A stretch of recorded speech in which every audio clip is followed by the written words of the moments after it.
பொருளாதாரத்தில் அமெரிக்காவுடைய மேலாதிக்கத்தை தக்க வைக்கிறதுக்காக தான் அமெரிக்கா இப்படி செய்யுது.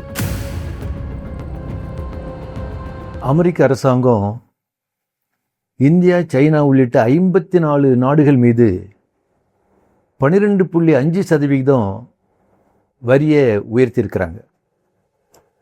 இதுக்கு அமெரிக்க அரசு சொல்லக்கூடிய காரணம், அமெரிக்காவில் யூஎஸ் ட்ரேட் ஆக்ட், அமெரிக்காவுடைய வர்த்தக சட்டம் அப்படின்னு சட்டம் இருக்குது.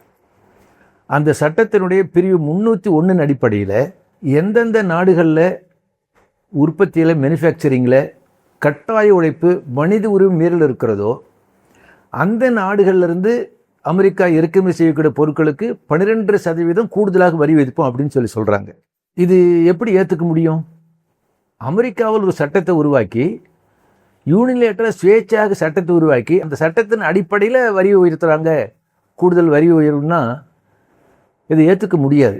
இது முழுக்க பொருளாதாரத்தில் அமெரிக்காவுடைய மேலாதிக்கத்தை தக்க வைக்கிறதுக்காக தான் அமெரிக்கா இப்படி செய்யுது. இந்தியாவிலேயோ மற்ற நாடுகள்லேயோ தொழிற்சாலைகள் உற்பத்தியில் ஒரு கட்டாய உழைப்பு, மனித உரிமை மீறல் இருந்தால் அந்த நாட்டு அரசு, அந்த நாட்டு மக்கள் அவங்க எடுக்க நடவடிக்கை அந்த நாட்டு உள்நாட்டு பிரச்சனை அது.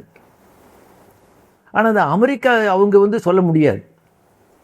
இது இப்போ இந்த பிரச்சனை தொடர்ந்து பல்வேறு பிரச்சனை அமெரிக்கா பொறுத்தவரையில் அடாவடியாக தன்னுடைய இராணுவ மேலாதிக்கம், பொருளாதார மேலாதிக்கம், இதுக்கு பல நடவடிக்கைகள் எடுக்கிறாங்க.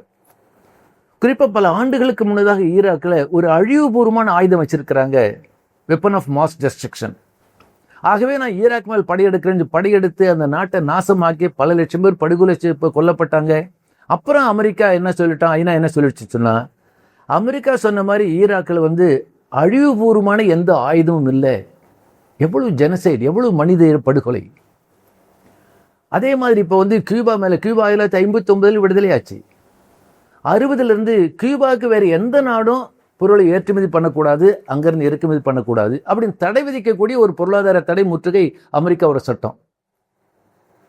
அந்த சட்டத்தை அநேகமாக கியூபாவில் கடுமையான ஒரு நெருக்கடியை உருவாக்கி இருக்கிறாங்க. இப்போ குறிப்பாக ஈரான் மேல் படையெடுத்தாங்க. என்ன சட்டம்? ஒரு சர்வதேச நீதிமன்றத்தில் இஸ்ரேலுடைய அதிபர் ஒரு கிரிமினல், அவர் குற்றவாளி, இராணுவ குற்றவாளி அப்படின்னு உங்களுக்கு தீர்ப்பளிச்சது. அந்த தீர்ப்பை அது இன்டர்நேஷனல் கோர்ட் ஆஃப் ஜஸ்டிஸ், அந்த தீர்ப்பு அமெரிக்க அரசாங்கம் ஏற்றுக்குதா? ட்ரம்ப் ஏற்றுக்கிறாரா?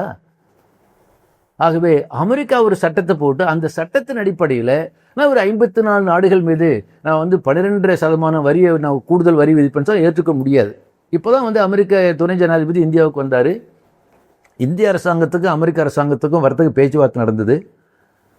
அந்த பேச்சுவார்த்தை நடந்துகிட்டு இருக்கிறப்பவே திடீர்னு 12%. இப்போ இந்திய அரசாங்கம் என்ன சொல்லியிருக்காங்கன்னா, இது ஏற்றுக்க முடியாதுன்னு சொல்லியிருக்கிறாங்க. இது ஏற்றுக்கொள்ள முடியாதுன்னு சொன்னால் மட்டும் போதாது, இது மற்ற நாடுகளோடு சேர்ந்து அமெரிக்காவினுடைய பொருளாதார மேலாதிக்கத்தை, அடாவடித்தனத்தை, ஒரு ஏகாதிபத்திய அணுகுமுறையை இந்திய அரசாங்கம் கண்டிக்கணும். ஏற்றுக்கொள்ள முடியாது என் நிலைப்பாட்டு எடுக்கணும்.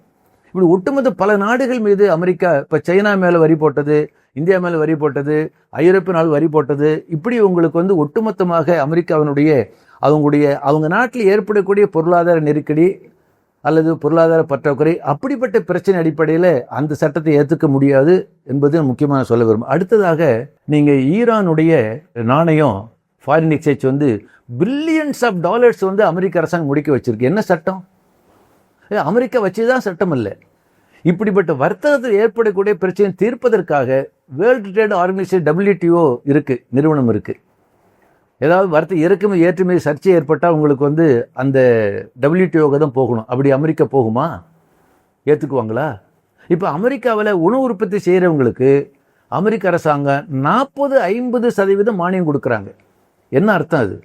அப்போ அமெரிக்காவில் உணவு உற்பத்தி செய்கிறவர்களுக்கு அவர்களுக்கு 40-50% அமெரிக்கா மானியம் கொடுத்தா, அது வெளிநாட்டு ஏற்றுமதி பண்ணால் இந்தியா போன்ற 3வது நாடுகளில் அமெரிக்க உணவுப் பொருளுடைய விலை என்பது உங்களுக்கு குறைஞ்ச விலையில் இறக்குமதி பண்ணால் இந்தியாலாம் இங்கே விவசாயிகள் பாதிக்கப்பட மாட்டாங்களா? அப்போ ஒட்டுமொத்தமாக அமெரிக்காவினுடைய இந்த பொருளாதார மேலாதிக்க நிலைநாட்டுவதற்காக எடுக்கக்கூடிய அந்த நடவடிக்கை ஏற்றுக்கொள்ள முடியாது. இது இந்திய அரசாங்கம் கடுமையாக கண்டிக்கணும், ஏற்றுக்கொள்ளக்கூடாதுன்னு மார்க்சிஸ்ட் கம்யூனிஸ்ட் கட்சி சார்பாக நான் சொல்ல விரும்புகிறேன்.